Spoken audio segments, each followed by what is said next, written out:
welcome to this session. I hope you take something out of this. I'll start with a presentation that I have here to show you to talk about a variety of things, but mainly financing, investments in startups, in the climate tech space, as well as in women entrepreneurs.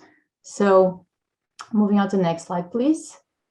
A quick introduction of myself. What better way to do it by explaining a bit my journey. Jenny has mentioned a bit, but yeah, I started as a civil engineer, followed a climate career, did work on sustainability, renewable energy, sustainable construction and whatnot. And to complement those engineering skills, I decided to do an MBA, and that was focused on energy and clean tech. Since then, I started working in startups, really in operations roles, business development strategy. So really hands-on. And after some time, I realized that, okay, I really like working in these companies, but I like so many solutions on climate. So how can I transition to a career where I can be involved or help out several projects instead of just being focusing on one? So that's when I started moving into the investment side. So what I see in the climate space is there's two ways to move forward with it. One is through policy and regulation to stimulate and incentivize the transition to net zero carbon emissions. But the other one is really that radical grassroots innovation to introduce new technology, the machinery, the process that are required for practical changes in the global economy to make it more sustainable. So that I naturally lead to that innovation and investment route. And gas was definitely a natural fit. So it's the only, as Jenny mentioned, is the only angel investment syndicate in the UK that specializes in the fight against climate change and global warming. And I got even more interested in gas when I found out about that the leadership at gas really want to change the business as usual and really strive to lead on D&I efforts. So given my advocate for women in leadership, it just made sense for me to join the team, and I'll speak more about this later. Next slide, please. So talking about gas, Green Angel Syndicate, as I mentioned, we focus on companies really fighting climate change. We have a core management team looking at these opportunities, but we also have a membership of over 300 investors. And these members have the combined depth and range of expertise that it's needed to identify these best deals and provide a post-investment support as well for portfolio companies, because we are strategic investors. So we don't just invest in the companies, we also want to follow the progress, have a board seat, have a seat at the table to really help them out moving forward. So yeah, and in the meantime, we've been very popular, especially over the pandemic somehow, and we decided to also create an evergreen funds. Why? Because there are way more type of investors, not just the high net worth investors that comprise of our 300 plus membership. There are other type of investors who wanted to invest with us. So other type of investment houses, family offices, and others. So we decided to open that scope and create this fund that is always co-investing in the companies our members decide to invest in. You can move on, please. So I'm not sure the range of knowledge that the people here have in terms of investments. So I'm going to be very brief here, but just wanted to let you know where we fit in terms of the investment stages and the options that you have in early stage. So Green Angel Syndicate focuses on the angel investments. So early stage, after what they call friends, family, and fools, and grants as well. Early stage, most companies also try to raise grants that help them validate their initial models. And then the angel investors come and the angel syndicate. So that's where we fit. And basically, you see here are the stages of investment. So you see here a line on the revenue. It doesn't mean that the revenue line is absolutely accurate. Of course, it really depends on the type of company you have, and how you generate your business model. If it's very techie based, software based, whatever, there are a number of ways of modeling a startup in terms of the business. So that revenue curve or line can be a bit different. The value of that can take a bit longer than that initial stage. So it really depends on the type of business you have. So yeah, after the angels comes the venture venture capital funding, and then private equity, and then eventually that can lead to an acquisition, an exit, an acquisition, or going to the public markets. I added here a few ideas and suggestions of companies that are early stage, what they can do to help boost and help pass that value of death. And that would be joining a venture builder early stage when you're trying to figure out how to go about your idea, or accelerators and incubators. I put it in this order. It's kind of like each of these, or let's say, type of organizations can help businesses early stage. Each of them provide different services, but they overlap a bit. But I put them here as examples of ways to go about in that valley of death. Moving on, please. Great, thank you.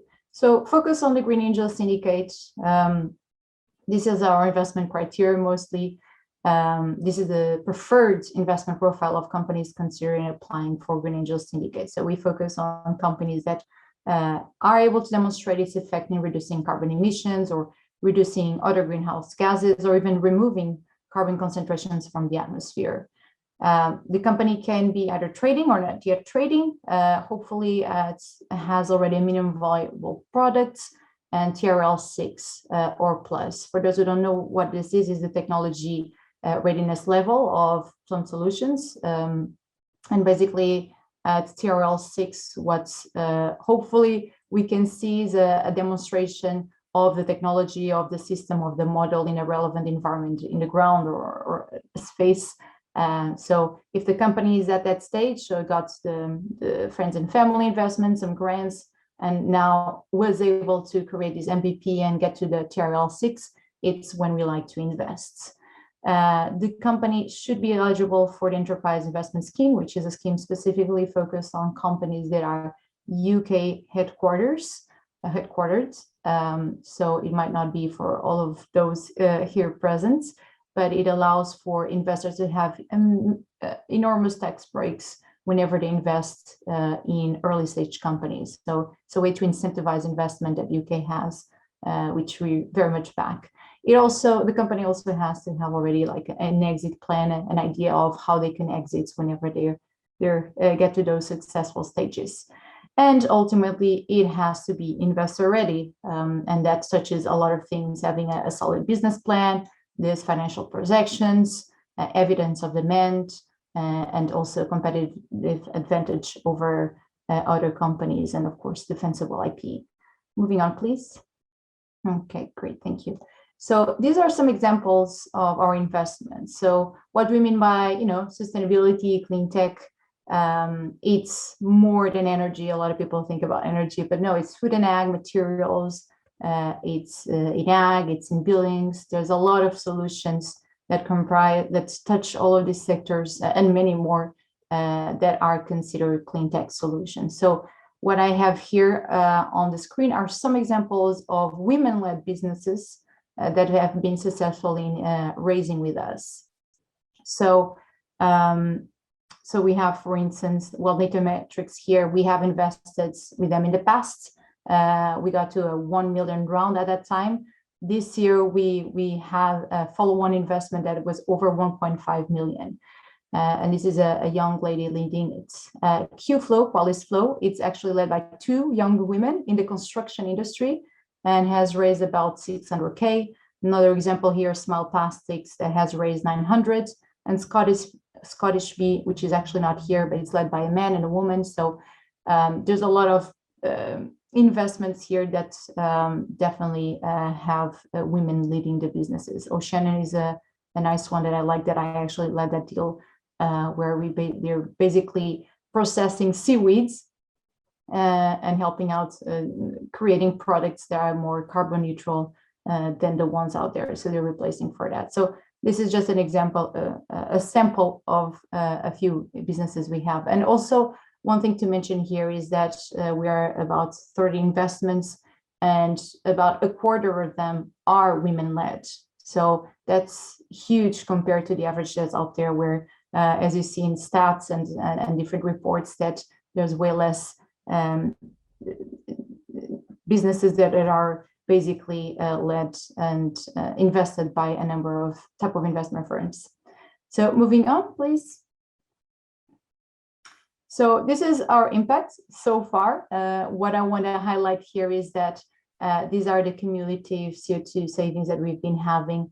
Gas started investing in 2017, so it's very early. All the companies that we've been investing, they're either still steady on their evaluation because they're early investments that we've been doing this year, or they've grown out of their valuation. So slowly they will create impact. It looks small here, but as the companies grow, they're going to have an exponential impact. So, and because we have a number of companies, we're going to see this chart going off the chart over the next year. So that's exciting. How we measure the CO2 savings, you might be curious about it. How do we measure this is basically looking at only what the product that the company is developing is saving. So we don't look at the company at this stage.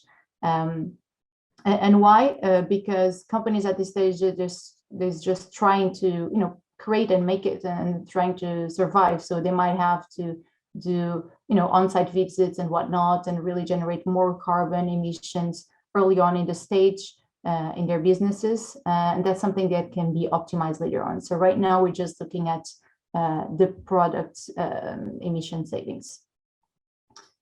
Moving on. So this is our due diligence process, is actually very thorough. We receive between 700 and 800 applications of funding per year.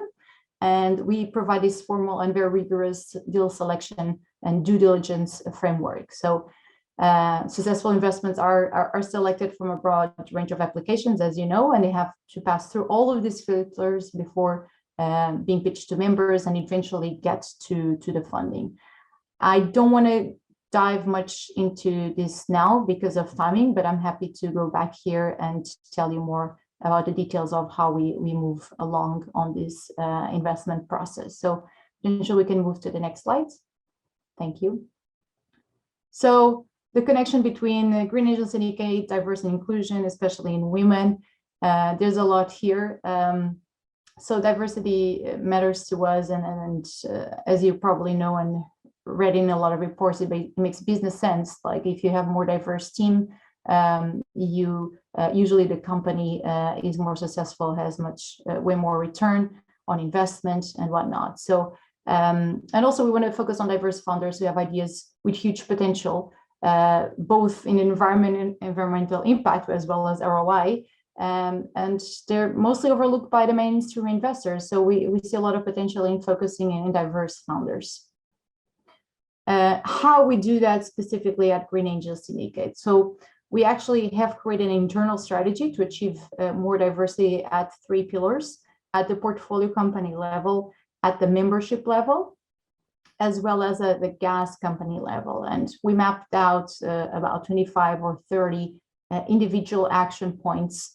They're spread over these 3 pillars, and we measure them, or else it's hard to make a difference if we don't measure. So just can give you just a couple of examples of practical steps we're doing in this case. So for instance, to increase more applications from women founders, we're partnering with organizations that either are focused on women or can bring more interest from women to them. And if we partner with them, we'll be able to have access to more deal flow that's women-led, and of course it always has to be climate focused in our case. So an example is the Women Founder Office Hours that is led by Playfair Capital is going to happen in the next months, and we partner with them to help out.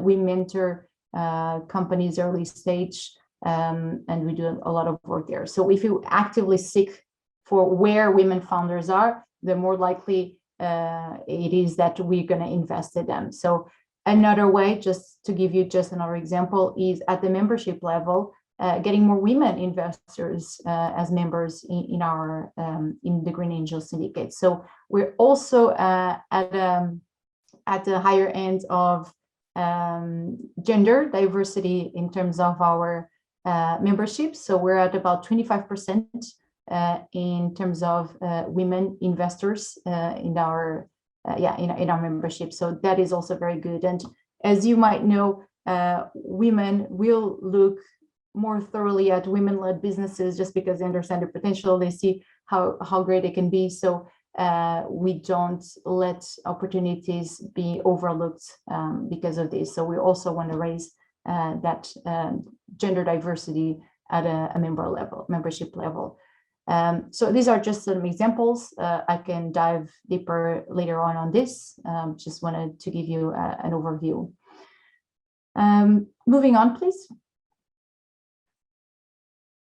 And these are just a few ideas that I have here, or things that I see when looking at investments, and especially in women investments. So compared to male-led investments. So basically, women-led investments from in general, from what I've been seeing, not just specifically on climate, usually their rounds are smaller. So women tend to just ask for what they need, exactly what their needs in terms of financial needs for the company, versus men that, over analyze and basically not over analyze, but they usually ask for more. They have more grit to go after, chase more funding. So I see a huge difference between, if you're talking about genders, men and women, when they are seeking for funding. Eventually they can slide through, and basically in total, women also might have less investment, because overall, if women are looking for less, that's what happens. Also, pitch presenting. I put it here actually, but I've been seeing good presentations led by women. So I put here pitch presenting. Why? Because I'm a civil engineer by education. I worked in civil engineering. I moved to the management, business, and startup route a bit later on in my career. And I can tell you, I just wasn't good at presenting anything. I was straight stage fright, and there was no way I could present anything well. So potentially, if you're presenting a very techy solution and whatnot, and you have a STEM background, and you don't have this business acumen, this is something that it can hurt you. So what I say is, like, practice in terms of presenting pitches, and be more comfortable with the camera and presenting to a lot of people. Negotiation, I think it's also a very important thing here. In general, not always want to put that caveat, but in general, women are less decides to agree on terms more easily than men. This is just what I've been seeing. Again, just generalizing what I've been seeing. And also the assertiveness, which have to do with also a bit of everything, all the points that I put out here. So the companies that have been successful with us and are women-led, besides filling out all the other tick boxes that I mentioned, like being great fit, having a market fit, and whatnot, these are women that are super assertive, like do great pitch presenting, know how to negotiate, and basically show a bit of those traits. So on the right here in the bullet points, I'm just giving you a few examples of if you think you need a bit more preparation and to present to investors. These are some examples of things you can do. For instance, join programs like accelerators, where you can practice with others, get that feedback. Go to women founder office hours, such as the one I gave the example of. Go to pitch events. There's a lot of pitch events out there. So just put yourself out there. And also talk to female investors. They can potentially be more candid in terms of how can you improve your pitch, and how it can sell better your idea. So yeah, just go and be active. Don't be afraid of reaching out to people, going to events, and prepare yourself better, basically. So that's it on this one. And yeah, actually, this is done. Of course, I can dive deeper into more of these topics, but just want to give you a gist of, in terms of financing early stage companies in the climate space, and also some tips on for women entrepreneurs. Thank you very much. I hope you enjoyed it. Now passing on to you, Jenny. Yeah, no, thank you so much, Patricia. And I hope that everyone did find those slides interesting. By the way, this is your chance, everyone, to put any questions or points you have. You can use the chat function if you feel comfortable with that, or you can raise your hand if you're happy to be seen. That would also be great. So I'll just start to see if there are any immediate questions from our participants.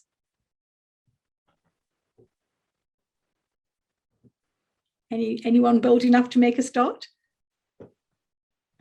I'll start and ask a question, and then you can all kind of join in. Patricia, in some ways, you've shown some really quite exciting, innovative women there, particularly in the investments that you have made there at Green Angel Syndicate. Just for those who are kind of watching, can you give a little bit of a sense of the kind of range of kinds of businesses that you have? Because you mentioned a little bit about sectors, but we have, in terms of sustainable businesses, everything from fashion to food to retail. What kind of range is it all? Is it all quite science-based, or when you're looking at sustainable businesses, can it be across any sector as long as it's got some of the right requirements? Yeah, in general, can be across any sector. We usually focus on, like, as I mentioned, we like to be strategic investors. So we always try to find members in our, membership investors who in our membership who have knowledge of this space to really help out the companies. But I can tell you a few companies. I mentioned IP and protectable IP, but we also have companies that you can say that don't have much IP, but they already are defensible because they've grown the business enough and they're steady. So for instance, we have Buy Me Once, which is a company that basically, when you go to their website, and I encourage you all to go there and check it, really has products that you can buy that really are built to last. So you don't need to buy a second water bottle or whatever that might be. So that doesn't have specifically much protectable IP, but it's strong enough for us to see the value and the usefulness of it. Great. So having intellectual property that you feel is kind of, that you've generated some knowledge, some real new knowledge and content, is going to be important to attract investment. So I think that's a very important question. We have a couple of comments and points here. So we have greetings from the Netherlands, Bico Consulting, who've got a range of companies from fashion to creative to technology to automation. And I'm assuming, therefore, that you're suggesting that you have some exciting companies that perhaps Green Angel Syndicate could know about. So we'll make sure that we leave Patricia and Green Angel Syndicate's details for you to contact. But I think that's the point, isn't it? Sustainability and great businesses from women, particularly focusing on sustainability, climate change, is really wide in terms of the cross section of sectors. We've got another question that's been asked, and which is we've got one from Madeleine. Madeleine's raised a hand. Yes, absolutely. We've also got another one from Business Angels Europe. So I don't know if you want to run that first. What are women? Go for it, Madeleine, and we'll meet back, because that's probably Jan raising a question. Super. My name is Madeleine. I'm part of the communications team at WEgate, but I also run a communications agency in Sweden. Obviously, we have a lot of green tech clients in our portfolio. I was a little bit interested in, I have two questions. One is, do you invest across Europe, or do you specifically focus on various countries? And my second question is that if you do invest across Europe, do you see any particular trends in the differences of your investments in other European countries?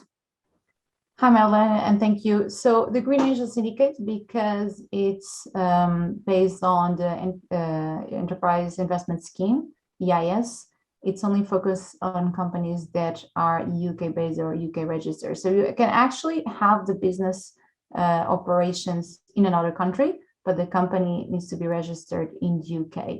However, as we're growing, as we created this Evergreen Fund, which has been successful, and for those who don't know, an Evergreen Fund is basically a fund that's always raising more money and always continuing investing non-stop.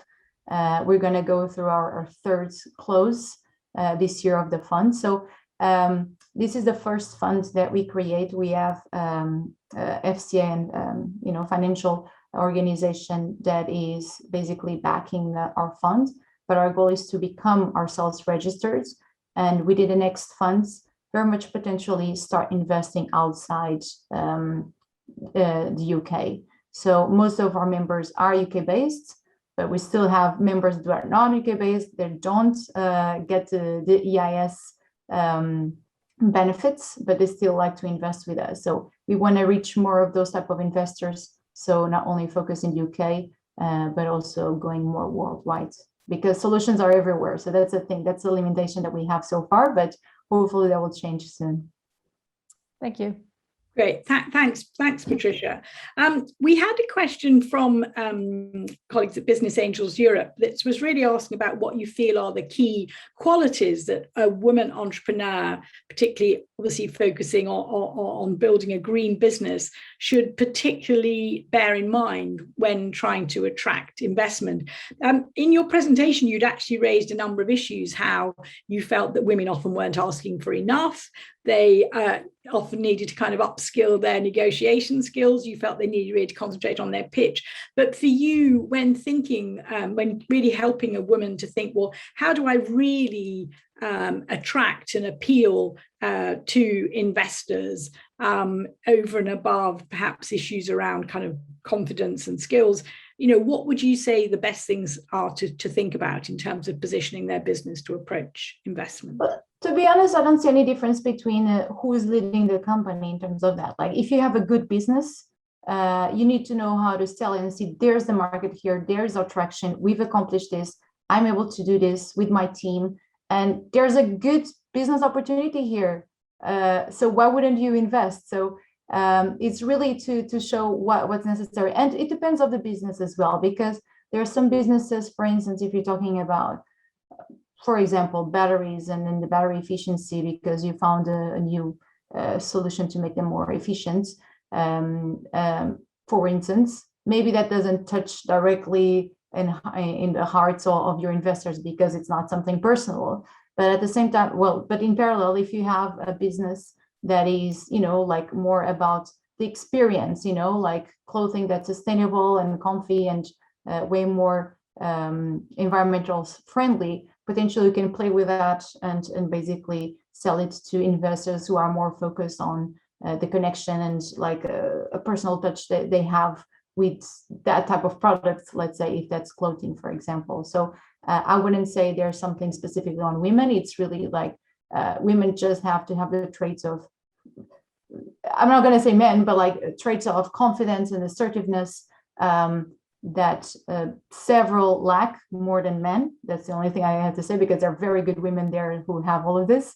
So I'll just focus on, if you have a good business, learn how to sell it, learn to say, like, there's the market, and show your accomplishments, because this is something that doesn't happen usually. It's like they've accomplished a lot, but like they just don't transmit it that much. So don't be afraid of showing your accomplishments. You've gotten that far because of your skills, not because you're a woman. It's because you're a person, an individual who can make this happen and found a good opportunity there.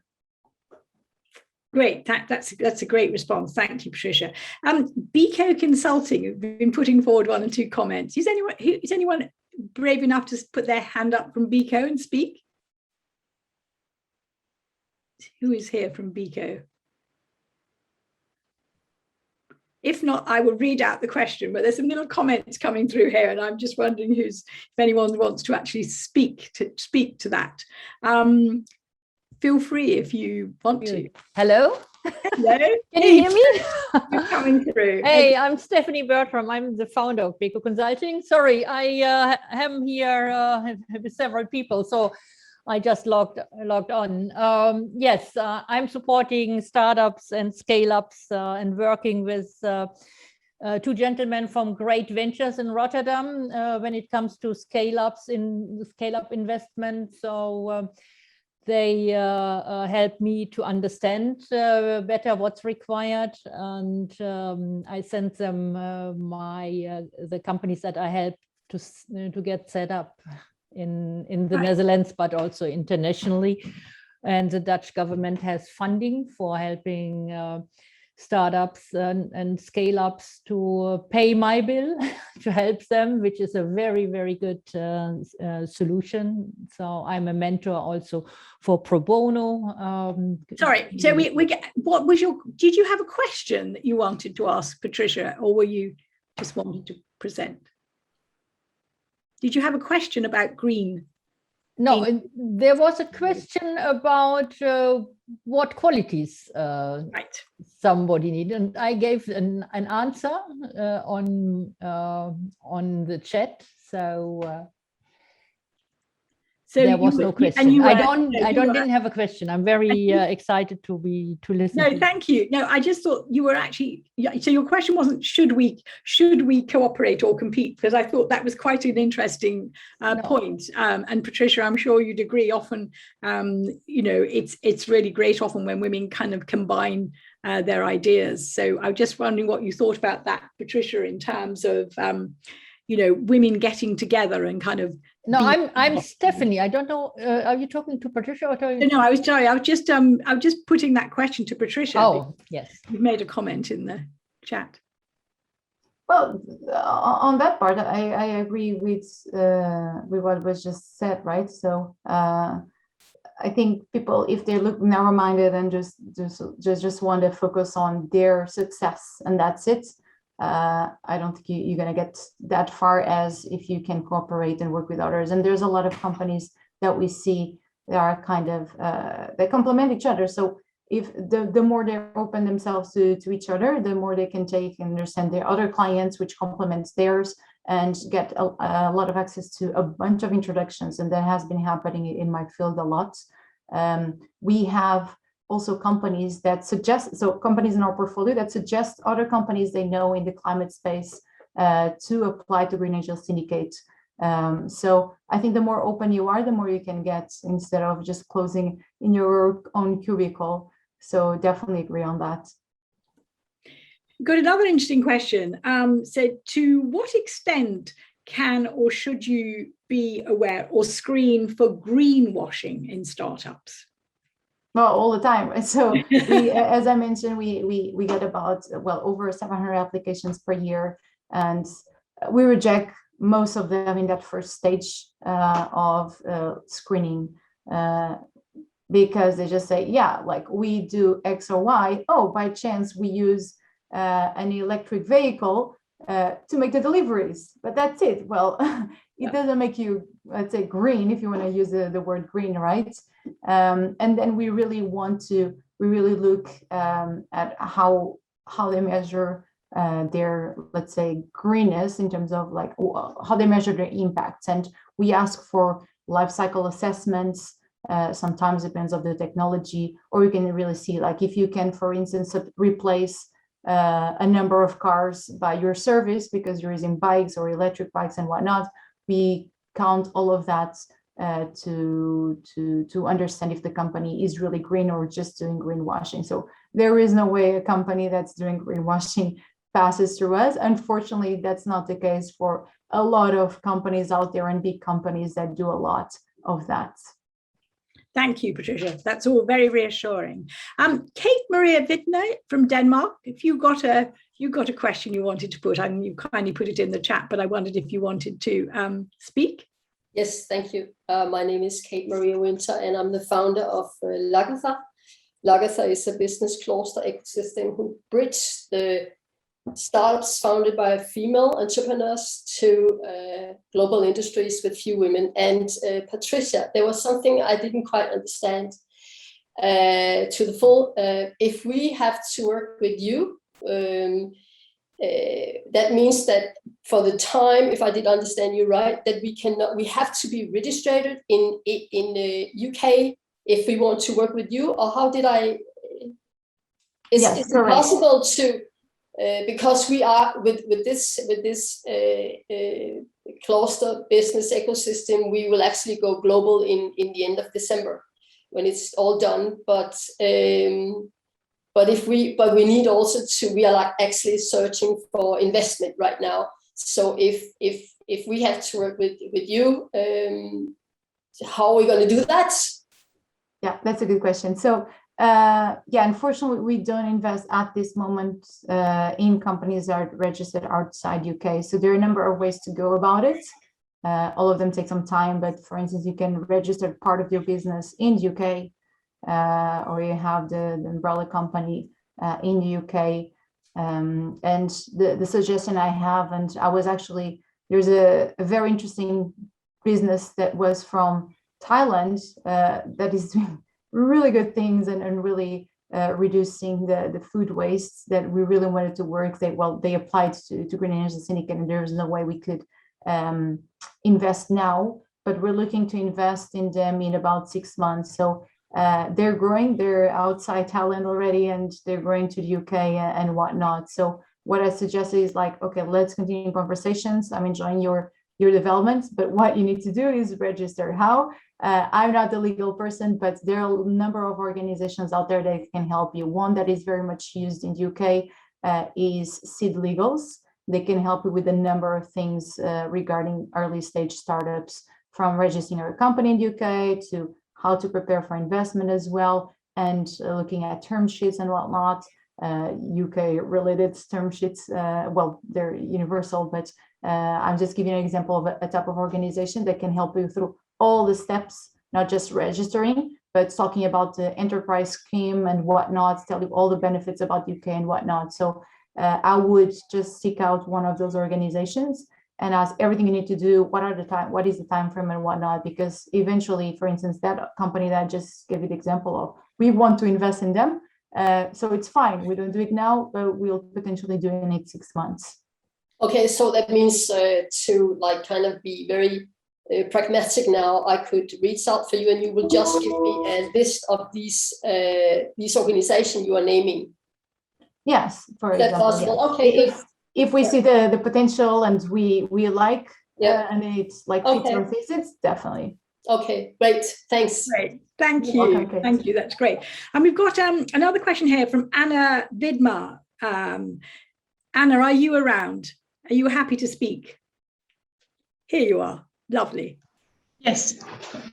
Hi. I'm wondering, I worked in the field of pro-biodiversity business for some years, and I'm currently in the phase of transforming my own business to become a pro-biodiversity business. So I'm wondering if this is a good enough background, so to say, to even start the application process for the Green Angel Syndicate. Hi, Anna, thanks for your question. And definitely, yes. So we also can give you an example of a company we have in our portfolio, which is called the Scottish Bee Company, also women-led, and I think men and women-led. And basically, they have these, structures that help bees pollinate better and whatnot. And I think that is an example of a product biodiversity business, because of course they don't just give organic honey. They help out, as you know, with a lot of biodiversity concepts that are out there. So that's an example of a company we've actively invested in, and it's been successful with us. Perfect, thank you. Thank you.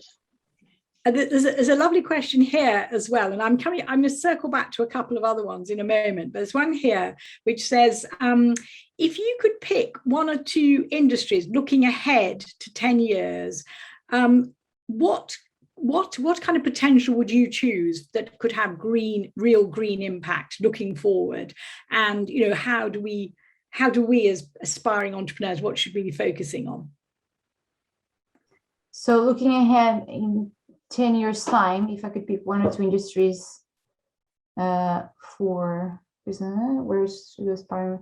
Well, as at least probably you, Jenny, know, I'm very keen on the issues of carbon removal. Of course, everybody's focusing on reducing carbon emissions, which is very much important and has to happen. And there is no companies that should be using greenwashing to say, oh, we're moving carbon and we're paying for it, so let's not reduce emissions. Definitely not. So the boundaries have to be strict there. But I think like the next hot technology that's out there, among many, is the focus on carbon removal, because it's a huge market. It's not just removing carbon from the atmosphere via natural processes or technical-based processes. It's the carbon utilization market, is the infrastructure for that. It's the sequestration part. So all of that opens a huge number of opportunities. The carbon price is going up, and that's definitely the trend that's going to continue happening. More regulations and policies are putting into place around that. So definitely that's something you have to pay to reduce your emissions. But the residual emissions where there's no way a company can reduce, for instance, like the cement and the steel industry are very hard to decarbonize. You have to get a way of still removing the emissions that are out there already in the atmosphere. So definitely there's a lot to talk about there, and I could have a whole conversation out of that, but that's one that's very keen to my heart and very much support. So yeah, so just a final point there. So as you've seen, wind and solar 40 years ago, very expensive, not much deployed. Now it's completely almost ubiquitous up there. You see batteries following the same trend. This carbon removal space is definitely following the same trend. It is just starting.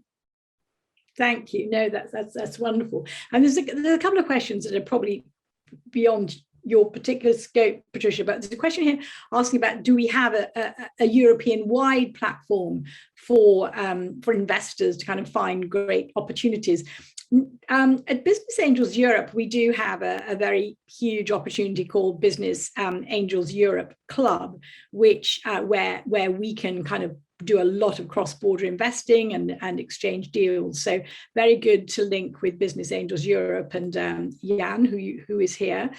Secondly, of course, WEgate is in itself creating a very big platform for players from right across the communities. So you should definitely keep in touch with the developments at WEgate, and especially the marketplace ideas that are coming forward. So I would suggest keeping in touch with WEgate going forward. We have a wonderful lady here who's also called Patricia from Africa. And thank you, Patricia, for your question. I don't know whether you're still with us, but Patricia, are you here? Patricia Precious, that's a lovely name. Perhaps she's popped in and popped out. Just to say, Patricia asked about opportunities in Africa, and I would say that you should definitely contact African Business Angels Network, which is the major sort of collective arm for all the different business angel networks across the African continent, and it's very thriving. So do check out Africa Business Angel Network, and led by the wonderful Tommy Davis. So I just checking if there's anything else. I think, Patricia, you mentioned, there you go. We've got Jan here if you want to follow that one through about Business Angels Europe Club, and particularly if you're in any of our member countries, which many of you will be.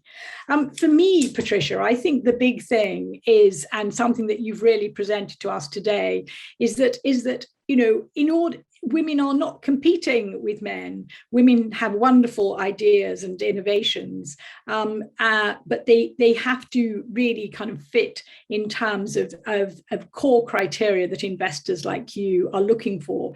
And I wondered if you would mind repeating really how much money women might be seeking to raise, and what would you say are perhaps the top 3 things they should be thinking about in order to position themselves to access investment from an investment team like GAS?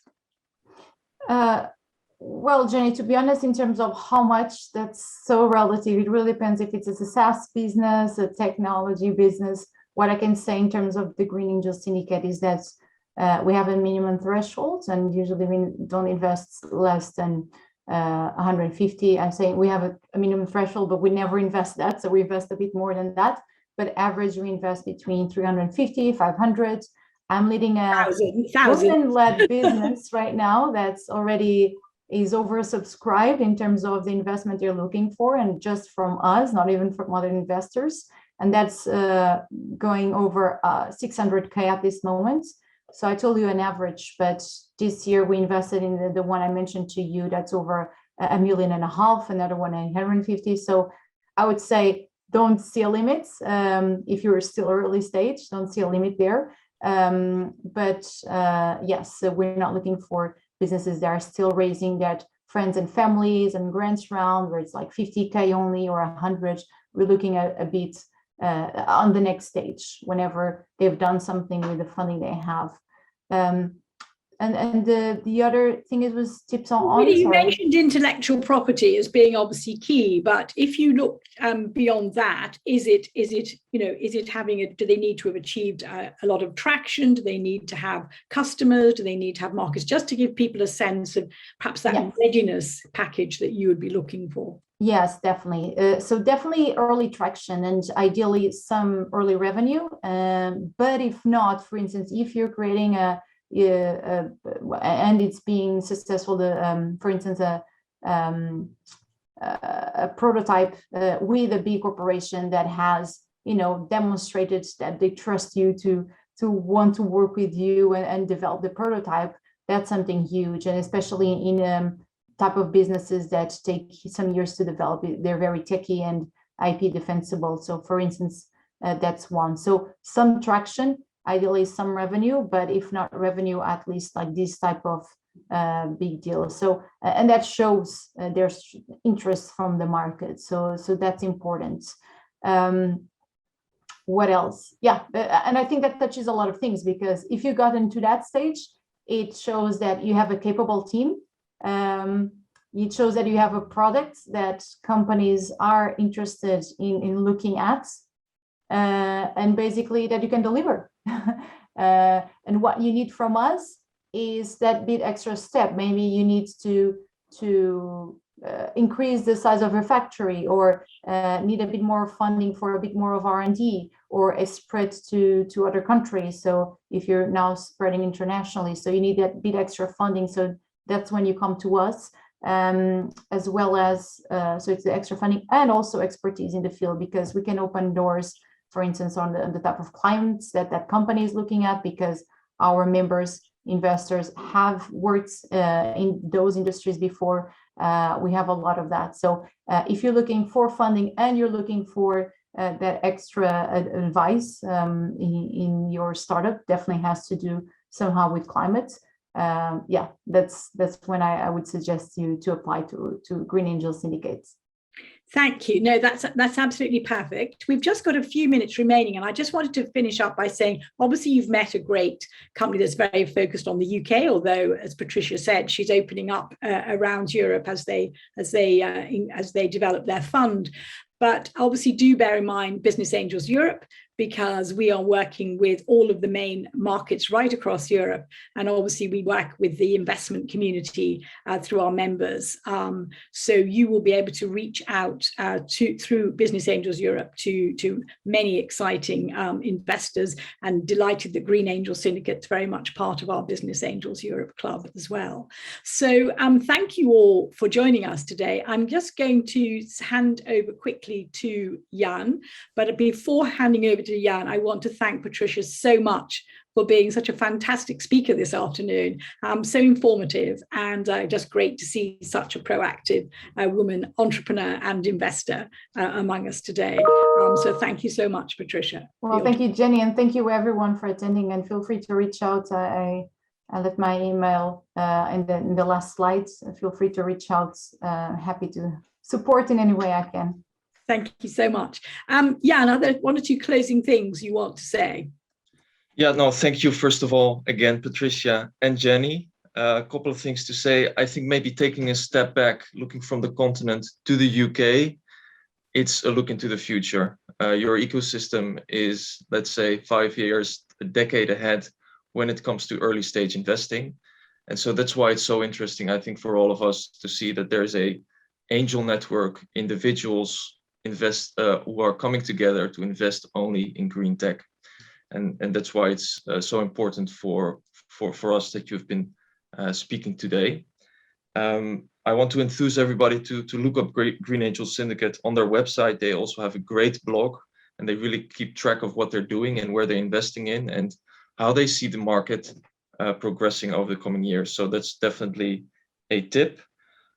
I would also love to enthuse all of you to go to our next Business Angels Europe session, which begins in 2 minutes.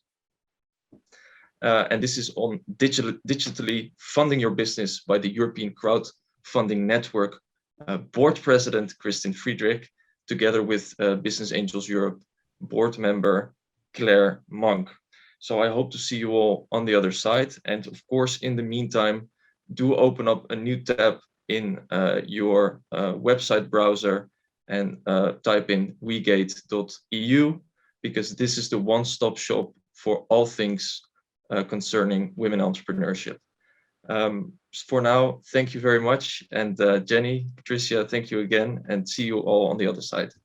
Thank you. Bye-bye.